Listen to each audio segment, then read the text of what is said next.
Indira Gandhi. Bucky, as he is more popularly known, is the inventor of the geodesic dome, and many of you may be aware of him. Bucky gave the third Jawaharlal Nehru Memorial Lecture in 1969. And the New York Times on the 15th of November reports that Buckminster Fuller, the American architect, etc., stood up this week before a gathering of Indian intellectuals to deliver a lecture on planetary planning. Mr. Fuller denounced society's perverse fixation on specialization. The more specialized society becomes, he says, the less attention does it pay to the discoveries of the mind. He met our first Vice Chancellor, G. Parsati, and this GP told me, anecdotal of course, and he made a very deep impression on him, and some of these have gone on to form what we see here today. One of the things that GP told me about Bucky was that he brought him to this campus, which at that time was a wilderness, and asked him how to develop it, because this man was talking about planetary planning in 1969. And Bucky told him, leave it wild. Do not make it the manicured South Delhi, the Central Delhi manicured vista of Lutyens Delhi. So Bucky is the one who saved us from being Lutyens style. The other thing, of course, was the plea that he made at the Nehru Memorial Lecture, which was a plea for generalization. Specialization, as Bucky said, tends to shut off wideband tuning searches, that is his own invention, that prevented the discovery of all-powerful generalized principles. I think that some of these ideas were crucial to how GP thought and envisaged the university, because I know, again anecdotally, that he did consult a lot of people in setting up the various schools. The School of Social Sciences in particular had a great advantage because there were leading intellectuals here already. But there was both a physical and an intellectual wilderness in which he had to seed some of the other schools. The School of Life Sciences started also at the same time as the School of Social Sciences, right at the beginning. But there were no eminent biologists that GP felt he could turn to. He asked instead Obaid Siddiqui, who was then at the Tata Institute of Fundamental Research, and others, to set up a plan for how the School of Life Sciences should come about. And Siddiqui gave a very revolutionary idea: merge everything that's called botany, zoology, microbiology, whatever, into one school that would study the life sciences. In 1969, 1970, when it was being set up, this was extremely unusual. Even today, there are only many universities have departments of botany and zoology, and not everybody has life sciences, so it was very important. The other science school that was started is one of those stories of what might have been.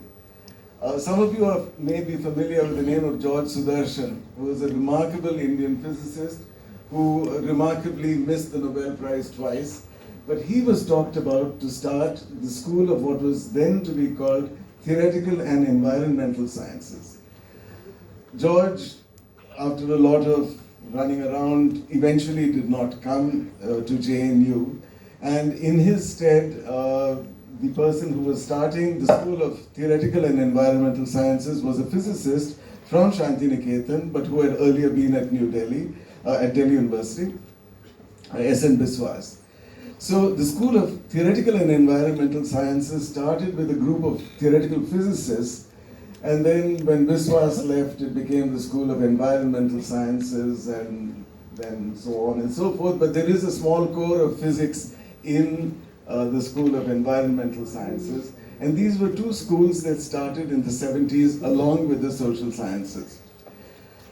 SPS, the School of Physical Sciences, where I belong, did not start until 1986, and that was an idea of P.N. Srivastav, that instead of doing physics, chemistry, mathematics, and the usual departments. Again, I think this goes back to Bucky's idea of, do not specialize too much. Wanted a general school that would have these disciplines flourishing together. In the initial appointments in 1986, they did choose people from both physics and chemistry and mathematical physics. But in the end, finally, only 3 of us joined. Baidyanath Mishra, who was the first dean, who was a mathematical physicist. Sushanta Dattagupta is a physicist, and I nominally am a chemist. Although sometimes one wonders, after JNU particularly, I don't quite know where I fit in which little block. Anyway, but the point is that when we started SPS, the School of Physical Sciences, many of the things that Romila has talked about, that Purushottam has talked about, Zoya, this was in our mind. We were coming from very disparate systems. Yeah. I was coming from a research institute where there were no students or very few students. Suddenly to have councils where student representation was important, etc., was very, very unusual. Setting up syllabi, you did it in the 70s, Romila, we did it in the 80s, and it was a nightmare because this was a school that did both physics and chemistry. Not to mention mathematics and so on. So we floundered. We did not go the way that PM Srivastava wanted, but we went away. And in a few years, I think we made a remarkably good department. A remarkably good department that was actually able to integrate with the other science schools of the university, but also when we started out, the School of Arts and Aesthetics was started along with the School of Physical Sciences. And as you might imagine, Arts and Aesthetics, what kind of a name is that? It says Arts and Athletics hoga.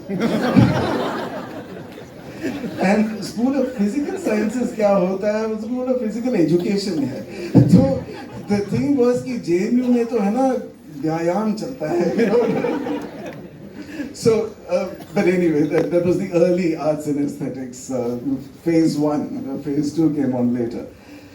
We did try very hard to do many things. We didn't do everything well, but in the 25 or so years that I was with JNU for 32 years, and we had a sort of a 25-year celebration of thinking about what had we accomplished. Some of the things that I think we did well was that at least in the initial years, we admitted students who had passed our exam. It didn't matter whether they were chemists or physicists or engineers or what have you. You wrote the entrance exam, you came in, you were in the School of Physical Sciences. So that was, I think, a very important thing because that allowed a lot of people. We talked about diversity of gender, region, caste. There's also disciplinary diversity. You allowed people to change their minds. And, having a mind is a wonderful thing, but also the ability to change it, that is extremely important. So we did allow for that kind of lateral movement.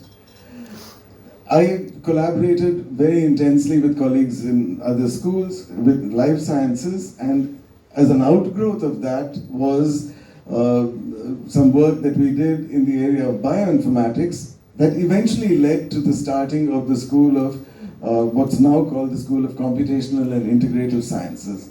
Because in 2001, Ashish Datta, who was the Vice Chancellor at that time, started the School of Information Technology. It was a badly named school, but we were able to correct it many years later to SCINS. But that was a need. Again, we needed a place where data and computer science in information technology could all come together, and it was really founded on computational biology. So this was at least some of the origins of some of the science schools.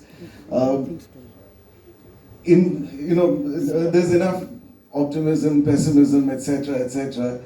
What I feel that we should do also at a time like this, when Mosaic takes a view of the past, and you can see that there's enough of the spirit of JNU that is left. It is not that it is been vanquished completely, but it is in danger. And it is in danger both from external as well as internal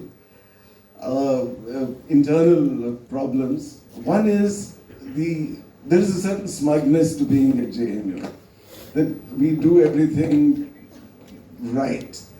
That, I think, needs for people to really think about, because we are not doing everything right.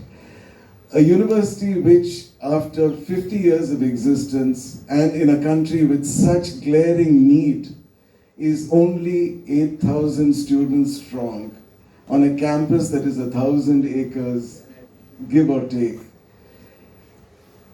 It is inclusive in whom it admits, but it does not include everybody who needs education and needs to be admitted. So I really feel that we do, I mean, if I were to sing, the single point which I feel is that we have not grown. We have widened our arms and all that, but we have not grown as much as we should. 50 years in the life of a university which has been given so much public land and so much public trust, at least until the last 8 years or so, it is something that we need to hold on to. And I hope that in the future, the law of large numbers will pay some dividends to all of us. Thank you.